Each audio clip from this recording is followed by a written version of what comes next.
In the shadowy outskirts of Munich, where ancient cobblestone streets wind through mist-shrouded buildings, Dr. Klaus Weber leads a seemingly ordinary life as a brilliant hematologist at the prestigious Deutsches Forschungszentrum. At 45, his graying temples and wire-rimmed glasses give him an air of distinguished authority, masking the desperate ambition that consumes him. The year is 2024. But within the Gothic architecture of his private laboratory, in a converted 18th century mansion, time seems to stand still. Klaus has spent the last decade pursuing what his colleagues consider impossible, a formula for biological immortality through blood manipulation. His research, funded by mysterious private donors, pushes the boundaries of ethical science, but Klaus convinced himself long ago that the end justifies the means. His obsession began when his wife Margarete died from a rare blood disorder 5 years ago. Since then, his work has taken a darker turn. Local newspapers have reported mysterious disappearances in Munich's poorer districts, but no one has connected them to the respected doctor who occasionally visits these neighborhoods in his black Mercedes, seeking volunteers for his experiments. One cold October evening, Klaus receives an encrypted email from someone calling themselves the Collector. The message contains an offer he can't refuse: access to ancient blood samples allegedly taken from historical figures who lived far beyond normal human lifespans. The price? Merely a demonstration of his current research on a subject of the collector's choosing.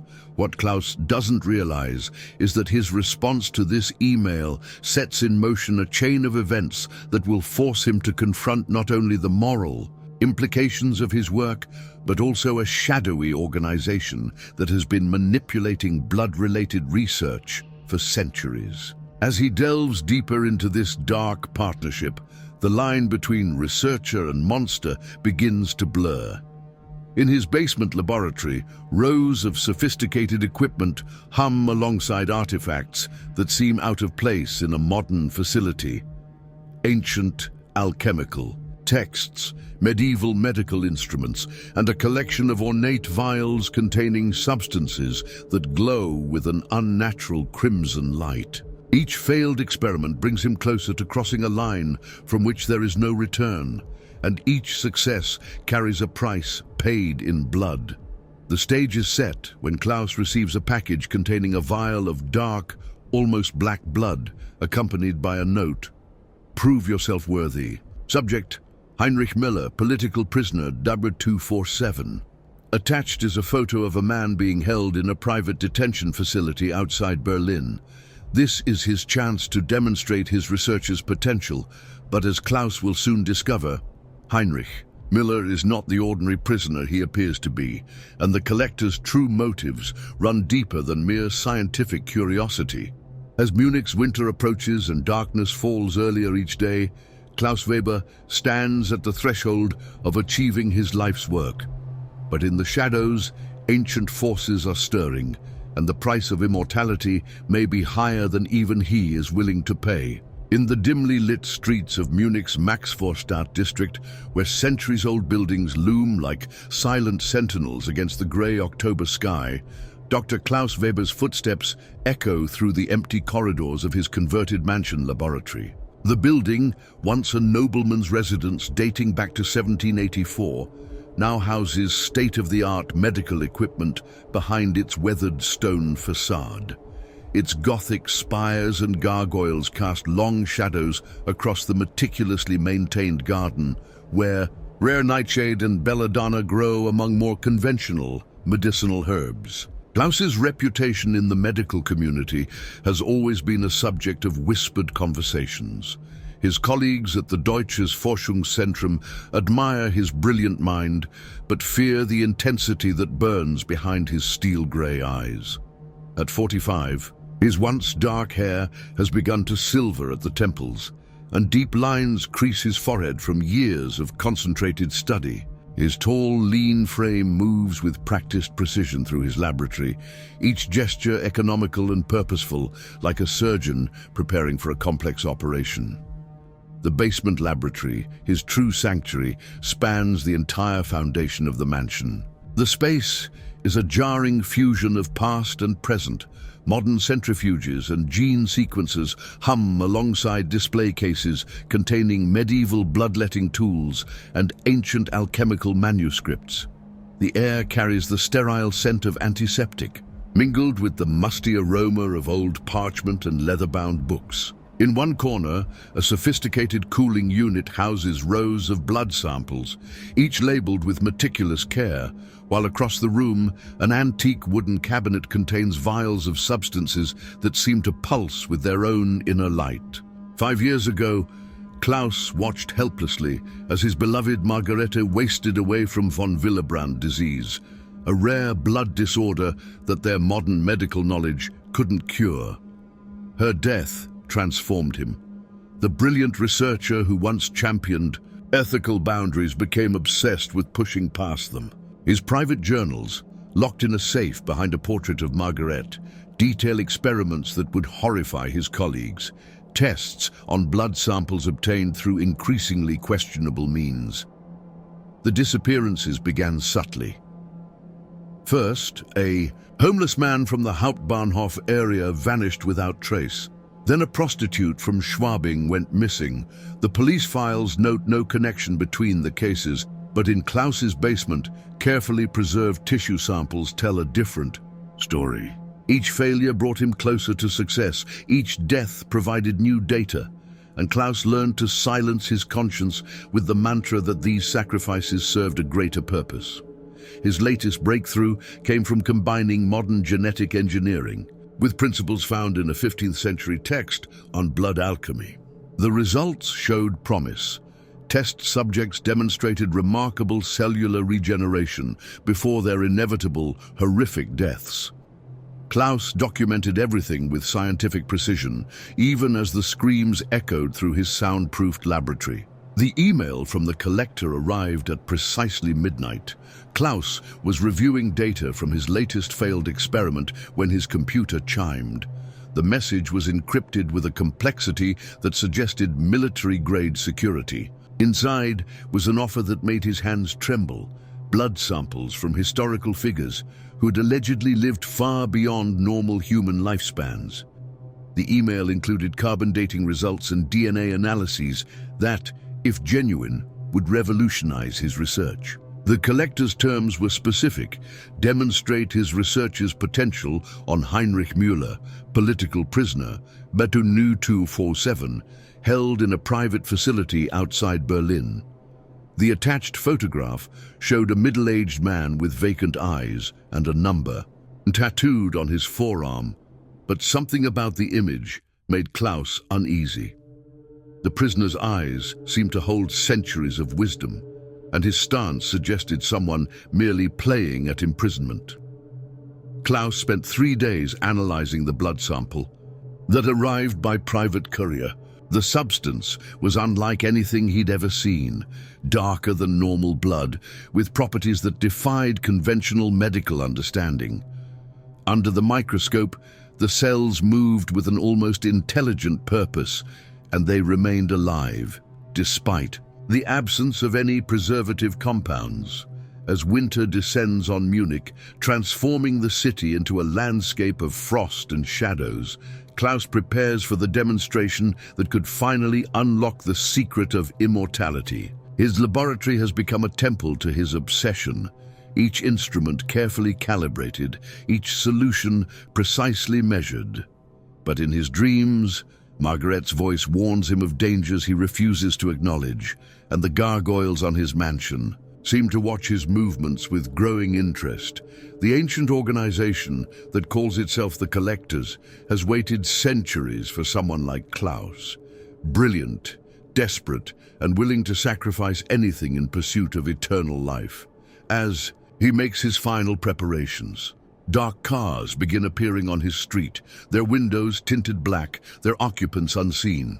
In his basement, the vials of crimson liquid pulse with increasing intensity, as if responding to an unheard call. And in the private detention facility outside Berlin, Heinrich Müller smiles, knowing that after 500 years, Another piece of an ancient puzzle is falling into place. The development of Klaus Weber's descent into darkness accelerates as winter tightens its grip on Munich.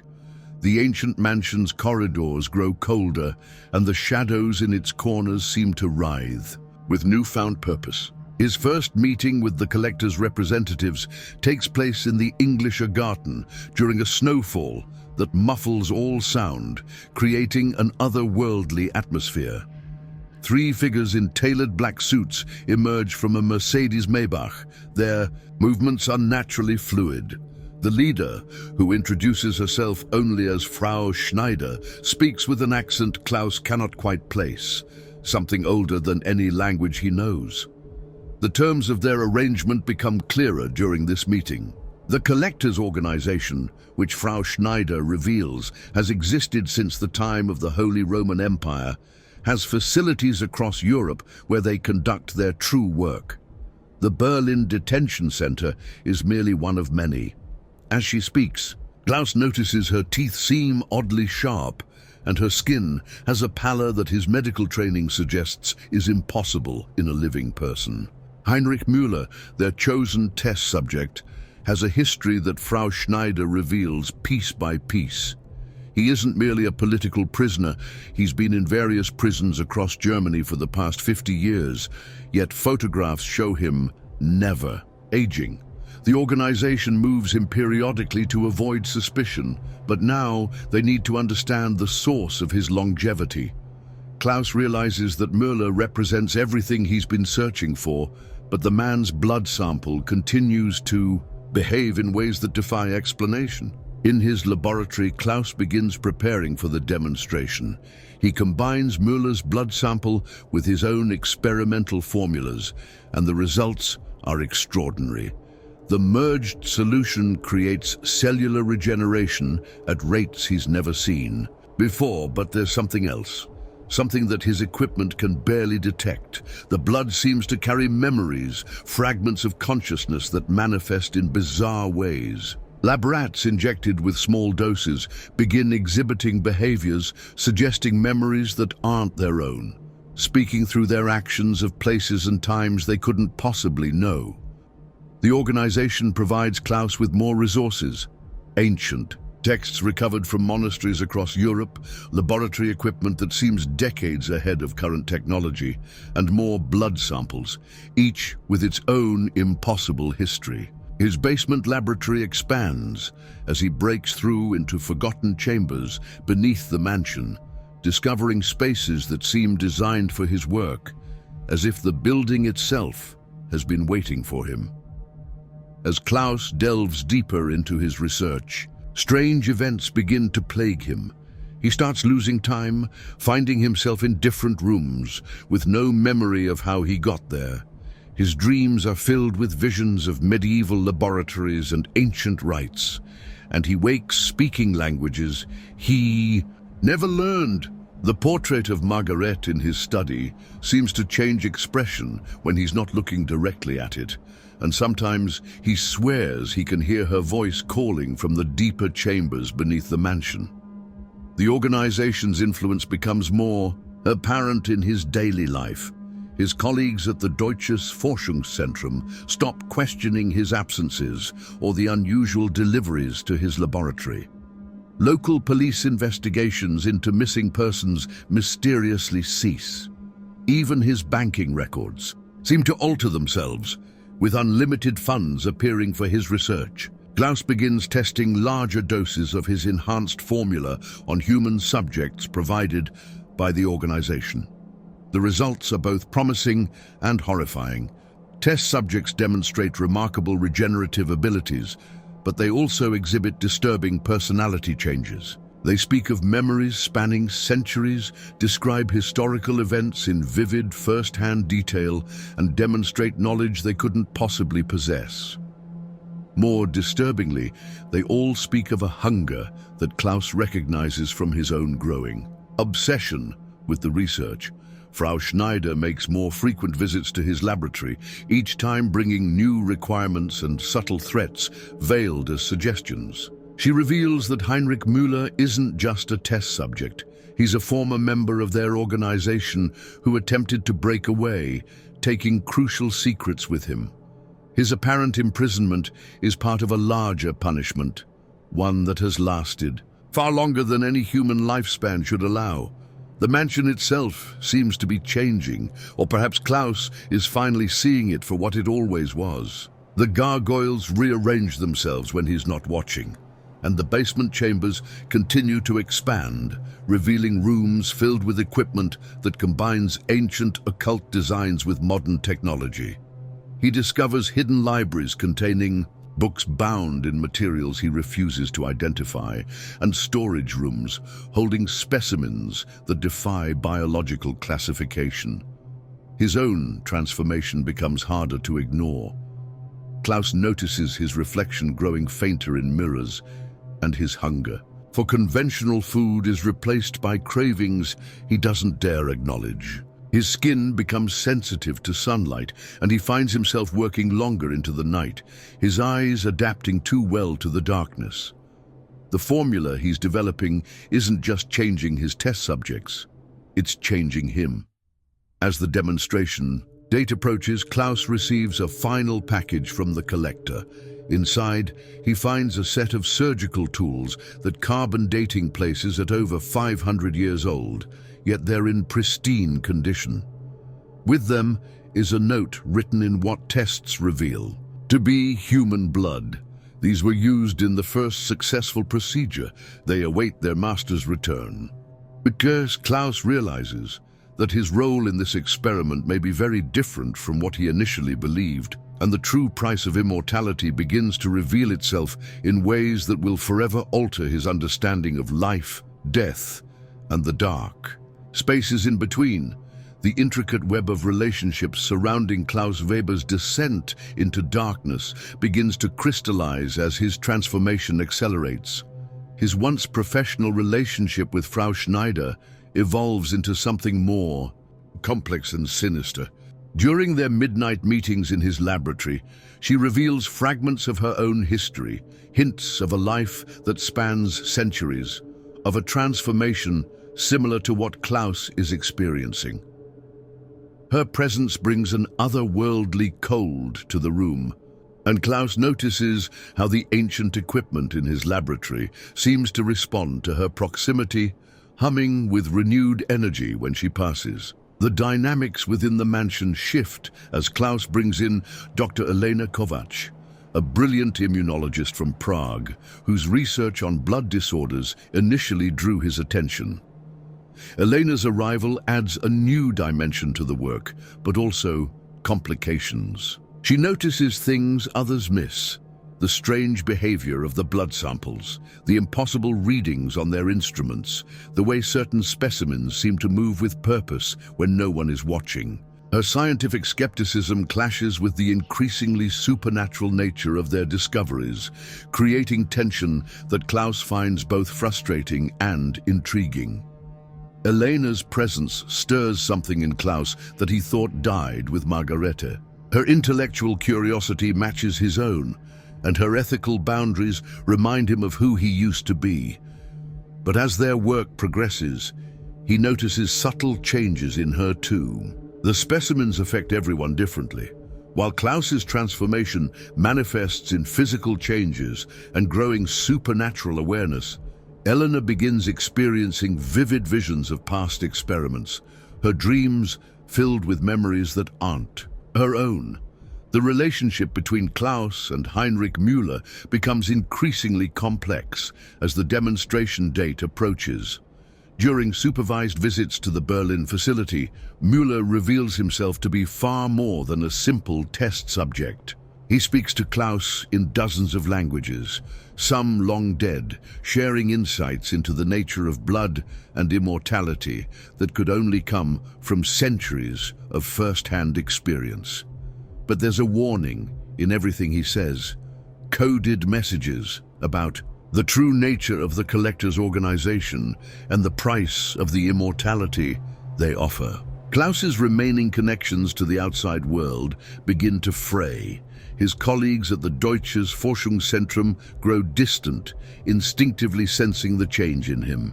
His old friend and mentor, Professor Wilhelm Steinmetz, attempts to intervene, concerned about the direction of Klaus's research. During a confrontation in Klaus's office, Wilhelm reveals that he knew Margaret's death wasn't as natural as it appeared, that there were elements in her blood work that defied explanation.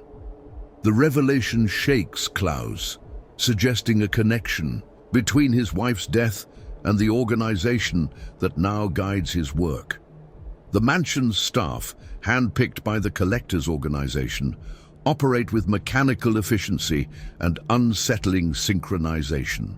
Klaus discovers that many have been serving in the building for decades without aging, their memories periodically altered to maintain the illusion of normal turnover.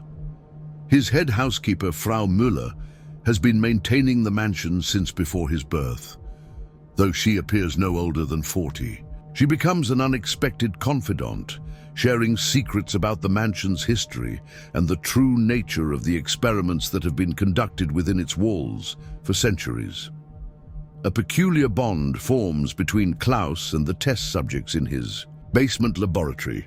Those who survive the initial treatments begin to exhibit a hive-like consciousness, sharing memories and experiences across time and space. They recognize Klaus not just as their doctor, but as something more, a focal point for their collective transformation. Their devotion to him grows disturbing, and he often finds them arranged in ritualistic patterns in their cells, whispering his name in ancient languages. Elena's research into the mansion's history uncovers disturbing patterns. Every 50 years, a new scientist takes residence, each brilliant in their field, each working on similar experiments. None are ever heard from again, but their research continues to appear in obscure journals for decades after their disappearance. When Elena presents her findings to Klaus, he realizes that he's seen all their faces before, in his dreams, in the memories carried by the blood samples, in the shifting reflections of the mansion's ancient mirrors. The relationship between Klaus and Margaret takes on new dimensions as he discovers her death may have been orchestrated by the collectors' organization.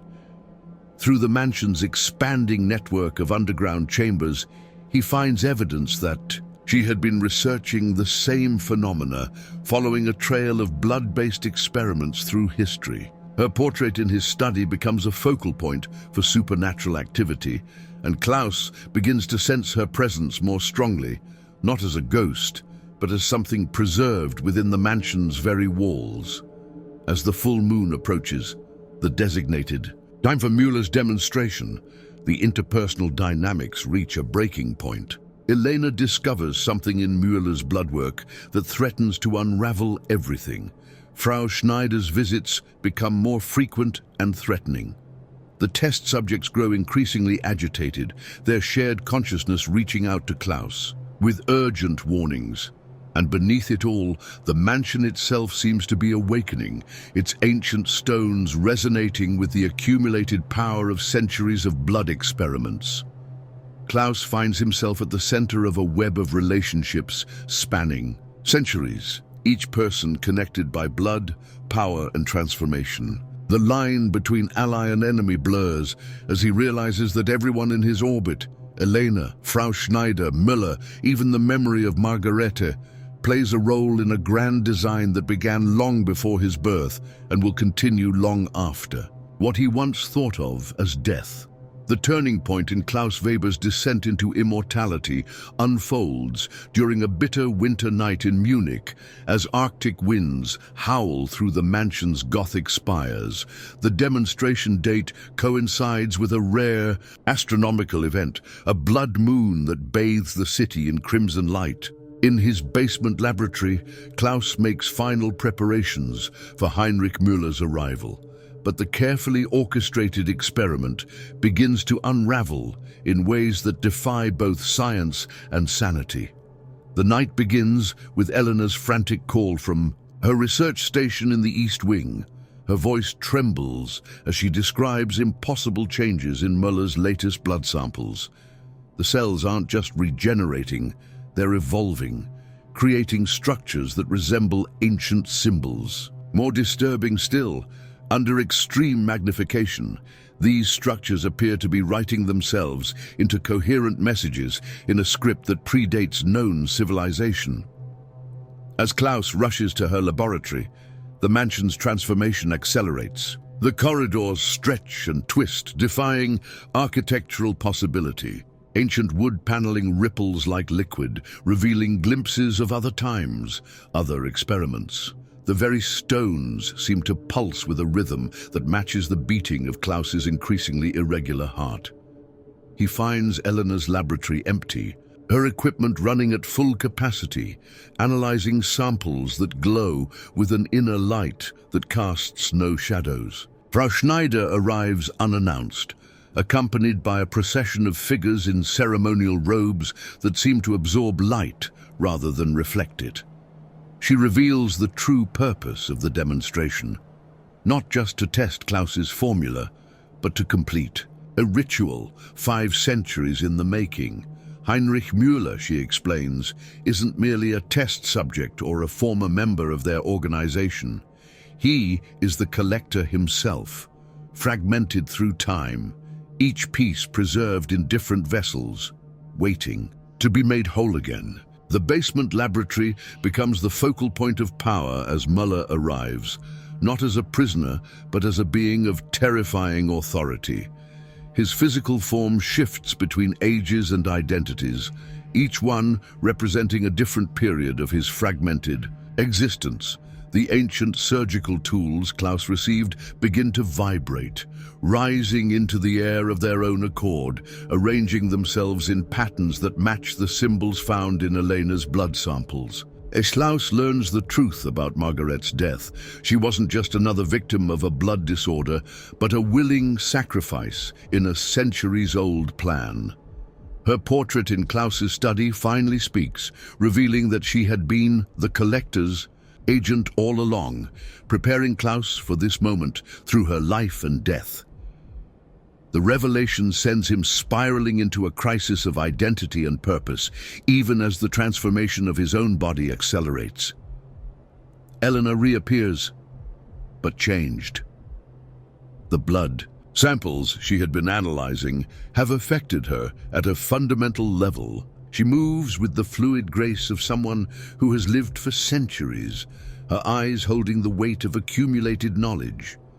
She reveals that she too is part of the collector's fragmented existence, a piece of consciousness preserved through time, waiting to be reunited with the whole.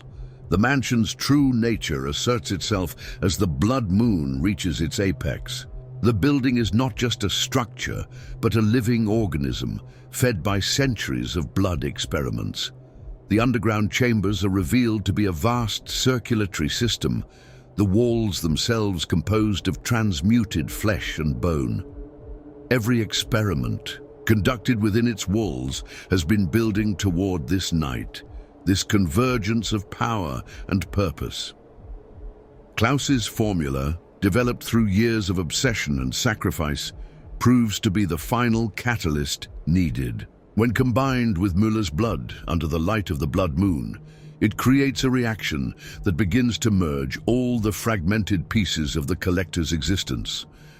The process affects everyone in the mansion: Klaus, Elena, the test subjects, even the staff, drawing them into a collective consciousness that spans centuries. The turning point comes when Klaus realizes he has a choice to make.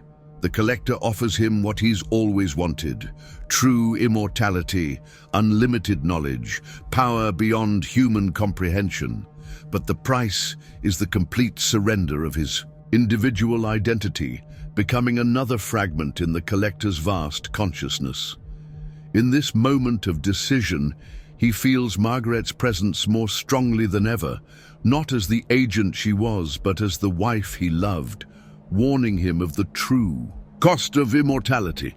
The ritual reaches its climax as reality itself begins to bend. The walls of the mansion pulse with visible power, ancient symbols burning themselves into the air. Muller's form becomes increasingly unstable, shifting between dozens of identities. Ember second. Elena reaches out to Klaus, both physically and mentally, offering a different path, a way to use their combined knowledge to achieve immortality without losing their humanity. As the blood moon's light reaches its peak intensity, the mansion's transformation completes itself.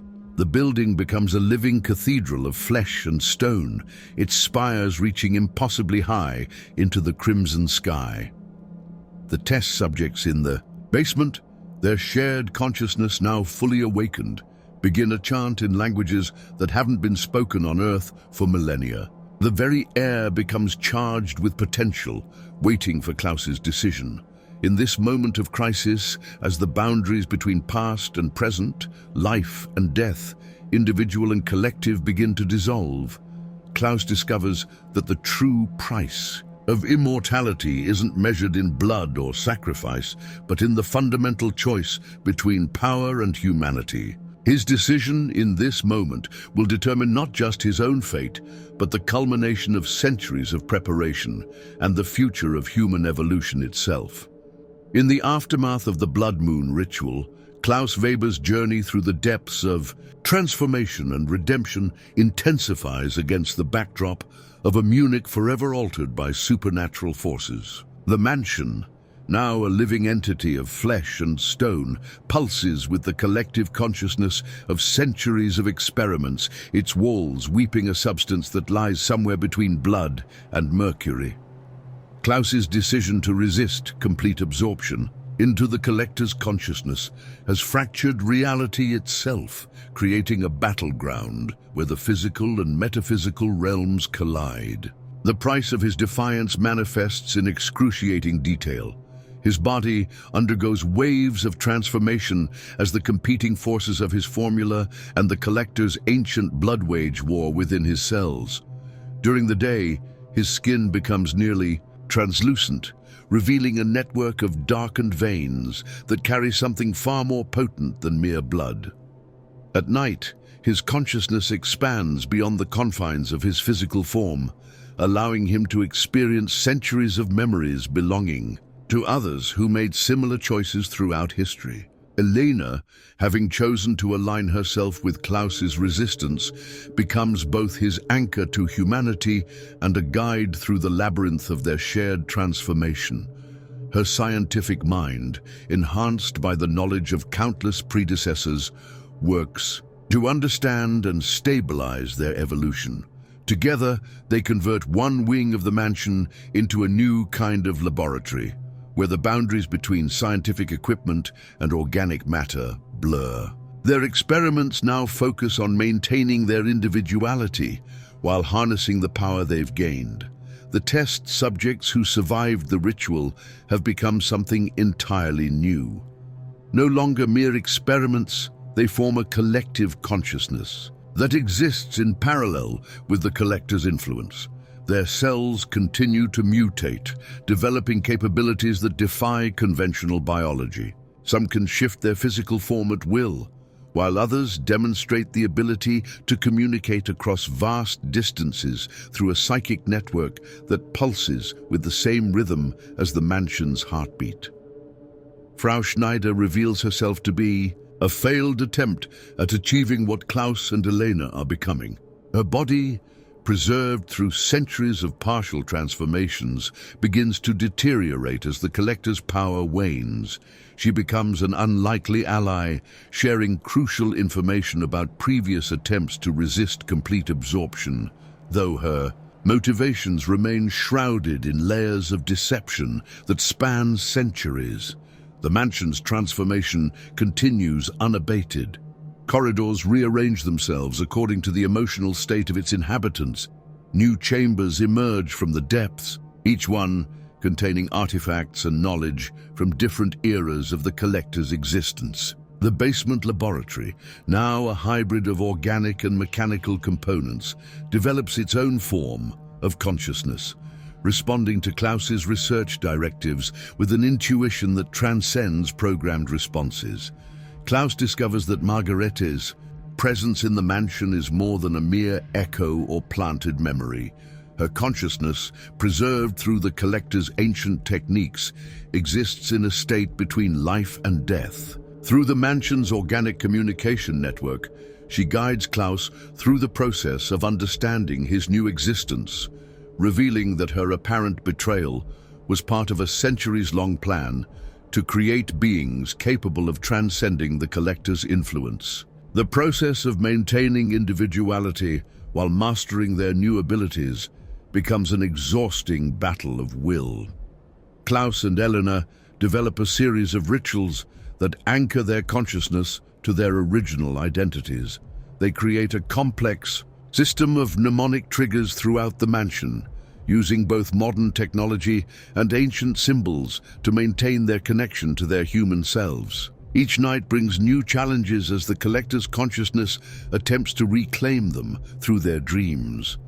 Their research takes an unexpected turn when they discover that their transformed blood contains properties that could revolutionize medical science. The ability to heal and regenerate, when properly controlled, offers possibilities that Klaus had never imagined in his original search for immortality. However, each attempt to help others comes with the risk of spreading the collector's influence, requiring them to develop increasingly sophisticated containment protocols. The surviving test subjects become a new kind of family, bound together by their shared transformation. Klaus and Elena work to help them maintain their individual identities while teaching them to control their evolving abilities.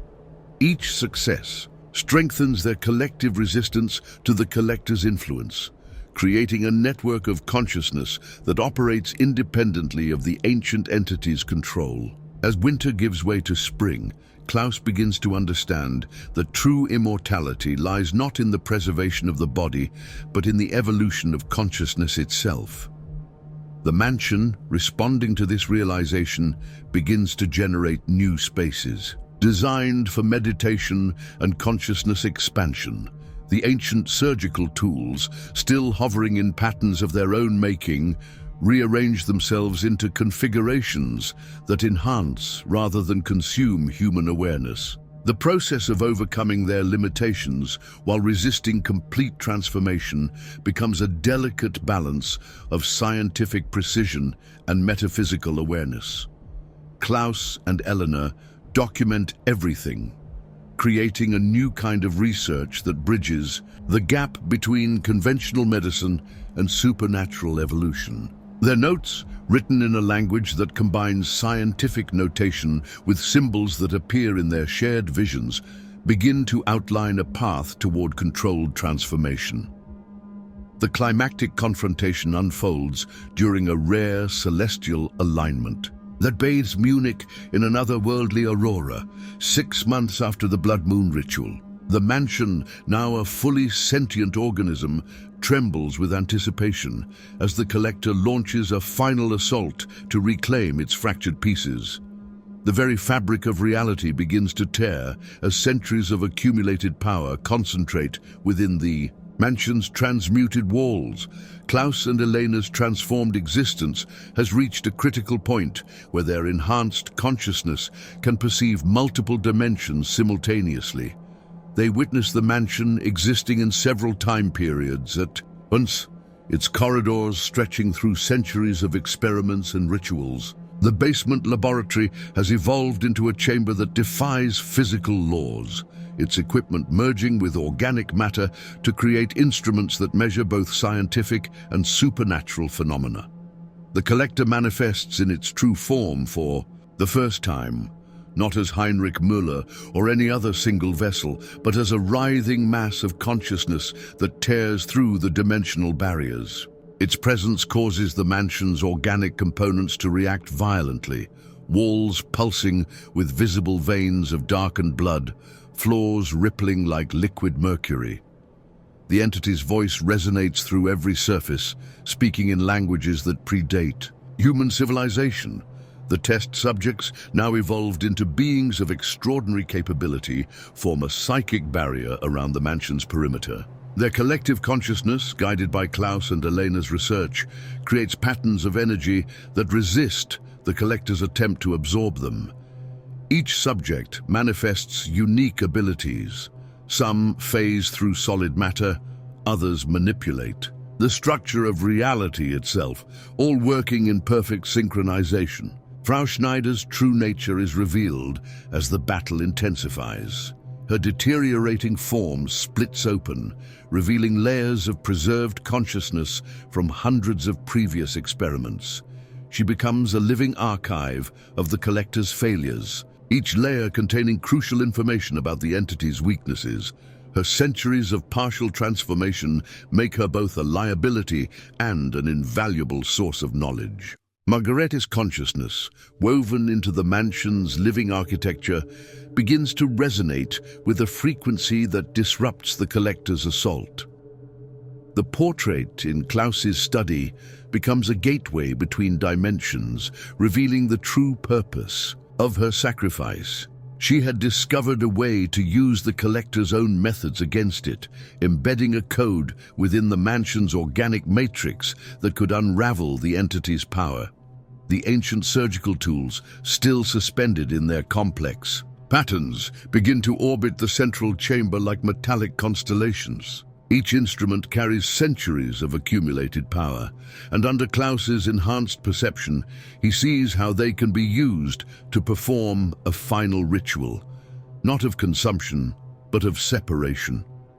The tools begin to carve symbols into reality itself, creating a framework for what must be done. Elena's scientific expertise, combined with her newfound supernatural awareness, allows her to calculate the exact moment when the collector's power will be most vulnerable. The alignment of celestial bodies creates a window of opportunity lasting exactly 7 minutes and 13 seconds.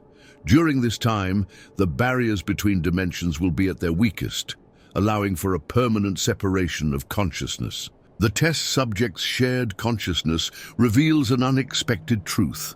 They are not just failed experiments, but carefully cultivated pieces of a larger design. Their combined abilities, when properly aligned, create a frequency that can shatter the collector's hold on reality.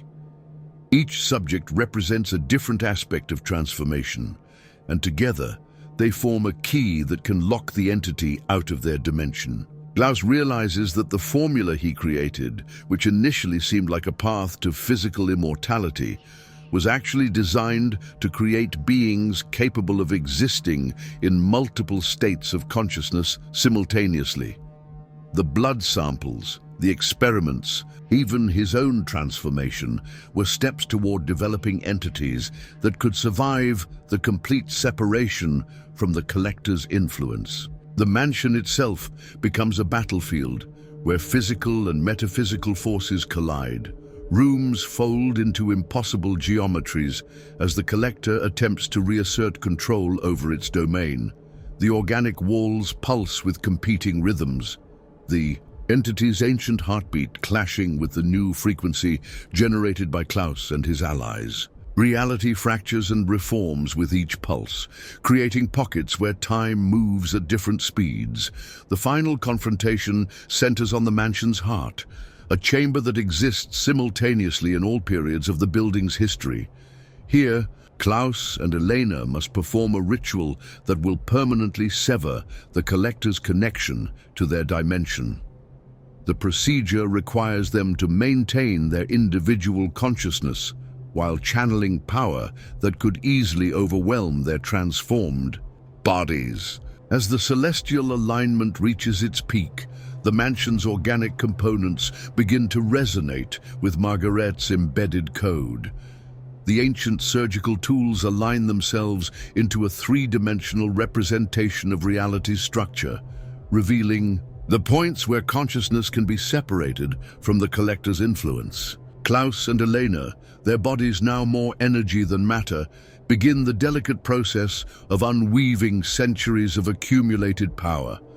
The new turning point erupts in a cascade of revelations and reality-shattering events as Klaus and Elena's ritual reaches its crescendo. The mansion's central chamber, now a nexus of temporal and dimensional energies, becomes a prism through which all possible outcomes simultaneously exist. The ancient surgical tools, suspended in their complex dance, begin to emit frequencies that cause the very air to crystallize into visible patterns of force and memory. During this critical moment, a startling truth emerges from the depths of the mansion's consciousness. Margaret's preserved awareness makes contact with Klaus in a way that transcends their previous communications.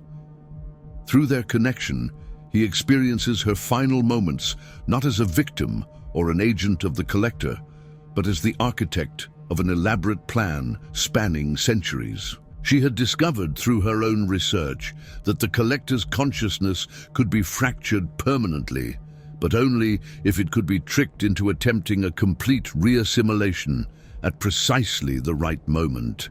The test subjects, their bodies now more energy than matter, begin to arrange themselves in formations that mirror cosmic configurations. Their shared consciousness reveals that they were never random selections, but carefully chosen vessels, each carrying a specific genetic marker that, when activated by Klaus's formula, would create a living lock capable of sealing the collector away from their reality. As they move through their positions, their transformed bodies leave trails of luminescent energy that write complex equations into the fabric of space itself.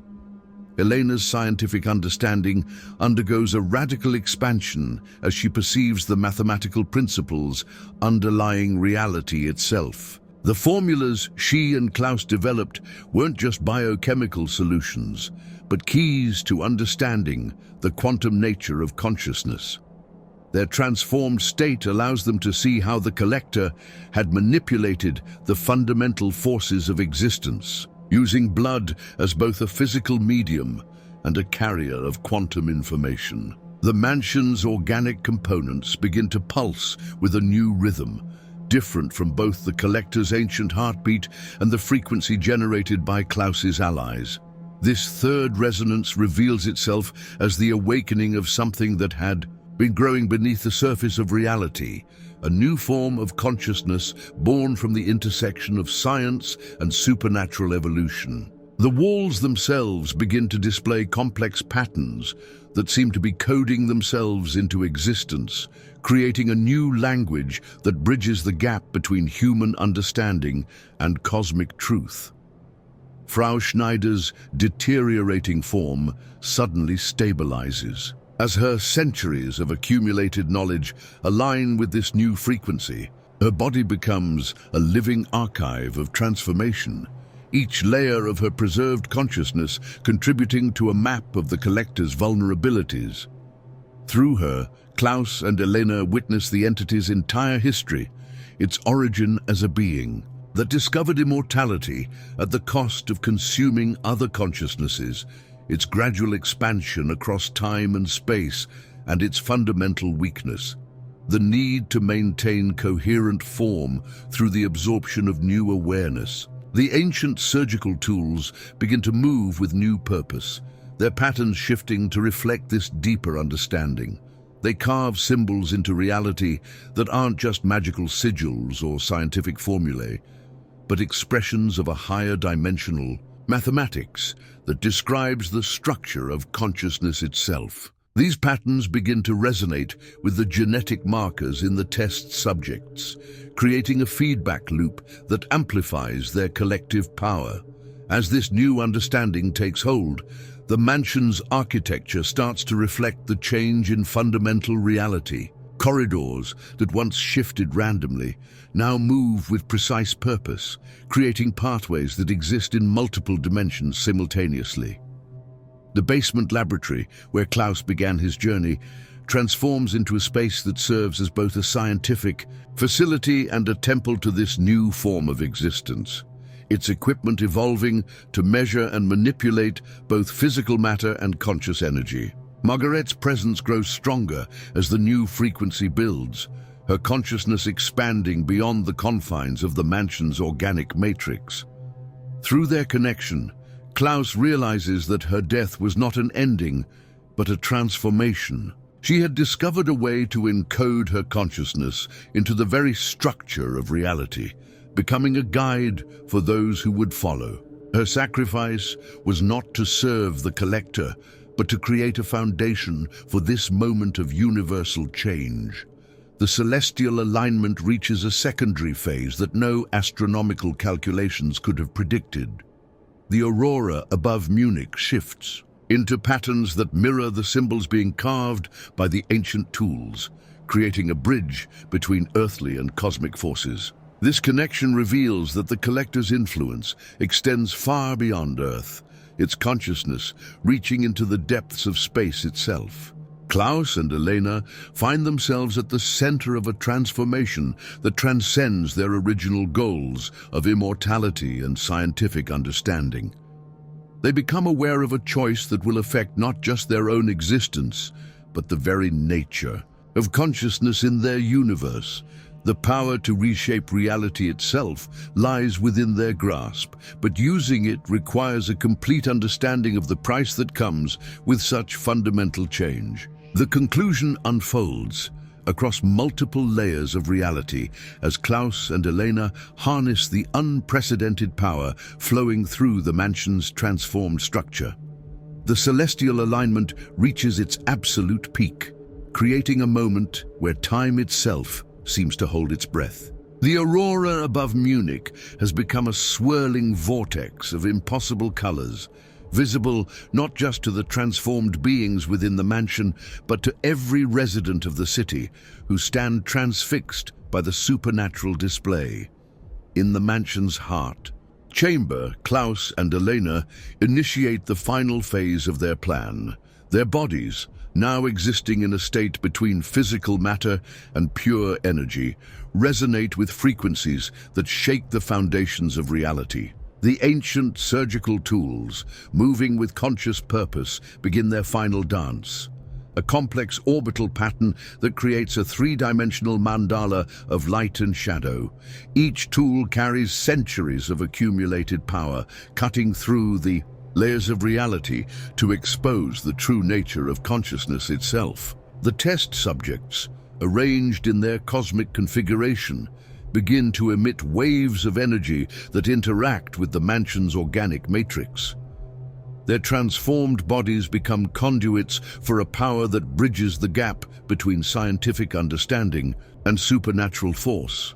The genetic markers in their blood, activated by Klaus's formula and enhanced by their collective evolution, create a living network that begins to unravel the collector's hold on reality. Margaret's consciousness, fully awakened and integrated with the mansion's living architecture, reveals the final piece of her centuries-long strategy. Through the network of transformed blood and conscious energy, she shows Klaus and Elena how the collector's power can be redirected rather than destroyed. The entity's consciousness, built from thousands of absorbed lives, can be separated and reformed, allowing each consumed awareness to reclaim its individuality while retaining the power of transformation. Frau Schneider's body, now stabilized by the new frequency, becomes a living catalyst for this separation. The layers of preserved consciousness within her begin to resonate with the mansion's energy, each one finding its own frequency of existence. Through her, the process of consciousness separation is demonstrated on a small scale, providing the template for what must be done to the collector itself. The mansion's organic components pulse with increasing intensity as the ritual reaches its climax. Walls become transparent, revealing the complex network of energy and matter that underlies all of reality. The basement laboratory, where everything began, transforms into a nexus point where scientific instruments merge with supernatural forces, creating tools capable of measuring and manipulating the very fabric of existence. As the collector makes its final attempt to reclaim its fractured pieces, Klaus and Elena execute their masterstroke. Instead of fighting against the entity's power, they create a resonance that matches its fundamental frequency. This alignment, combined with the energy generated by the test subjects and the mansion itself, causes the collector's consciousness to begin unraveling, not into chaos, but into distinct, individual awareness. The process of separation sends shockwaves through multiple dimensions. Each absorbed consciousness, freed from the collector's influence, carries with it a portion of the entity's power and knowledge. These fragments of awareness begin to coalesce into new forms, creating beings that exist between traditional definitions of life and energy. The mansion becomes a crucible for this transformation, its walls containing and directing the explosive release of power. Klaus experiences a moment of perfect clarity as he witnesses the results of their work. The formula he created, born from grief and obsession, has evolved into something far beyond his original vision. Instead of granting simple immortality, it has opened a door to a new stage of human evolution, one where consciousness can exist independently of physical form while maintaining its individual nature. Elena's scientific understanding provides the framework for stabilizing these newly separated consciousnesses. Her transformed awareness allows her to perceive the mathematical principles that govern this new state of existence. Together with Klaus, she begins the process of documenting this new science, creating a foundation for future generations to understand and navigate the bridge between physical and metaphysical reality. The test subjects, their role in the ritual, complete, begin to settle into their new existence. Each one represents a different aspect of this evolved state, their collective experience forming a guidebook for those who might follow their path. Their shared consciousness remains connected but distinct, proving that individuality can survive even the most profound transformation. Margaret's presence, no longer bound by the mansion's walls, expands to encompass the entire structure. Her consciousness, preserved and enhanced by years of preparation, becomes a guardian force, not just for the mansion, but for the knowledge and power it contains. Through her, the building will continue to serve as both a research facility and a sanctuary for those seeking to understand the true nature of existence. The price of immortality, Klaus finally understands, was never meant to be paid in blood alone.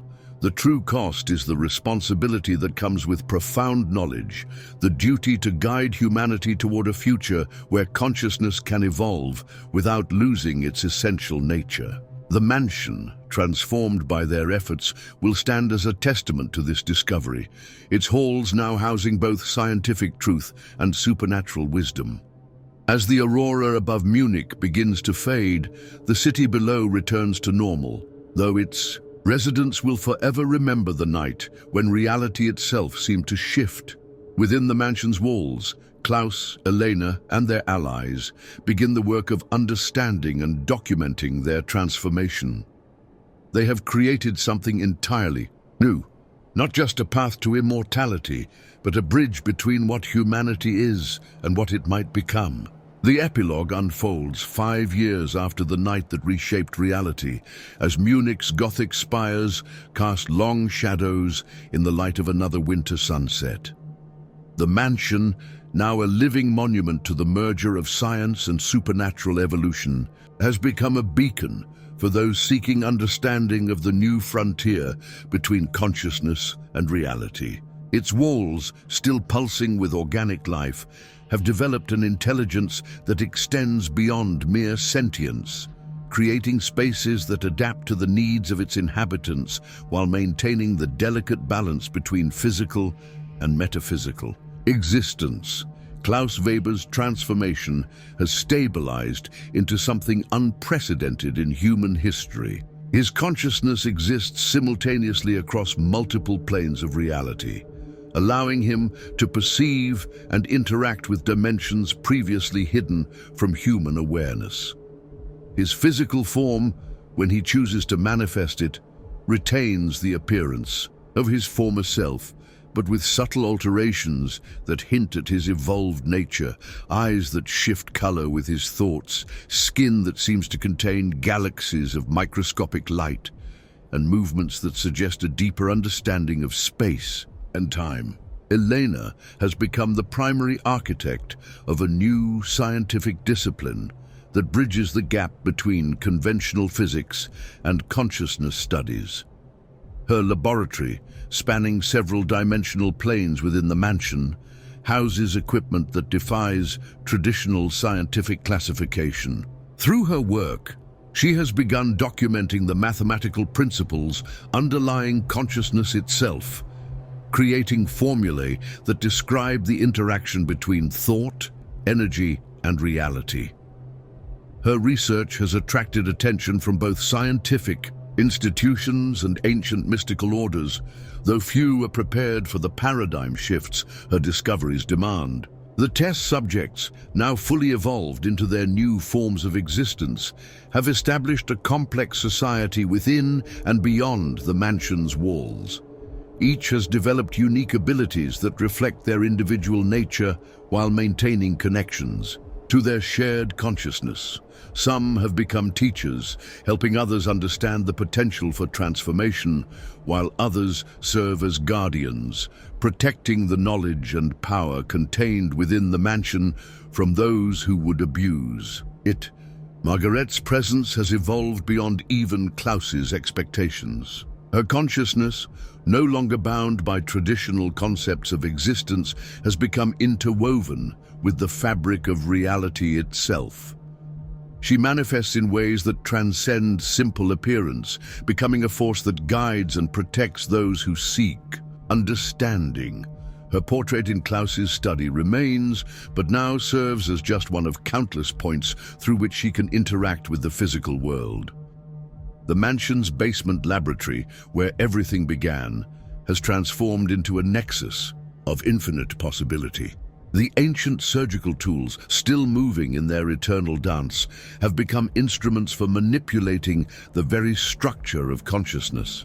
They respond to thought and intention, allowing skilled practitioners to perform operations that alter not just physical form, but the fundamental nature of awareness itself. Frau Schneider, her body now stabilized in a state of perpetual transformation, serves as a living archive of humanity's steps toward transcendence. The layers of consciousness within her have settled into a harmonious arrangement, each contributing its unique perspective to the understanding of existence. She has become a teacher of ancient wisdom, helping others navigate the complex relationship between physical form and conscious energy. The collector's influence, though diminished, has left an indelible mark on reality.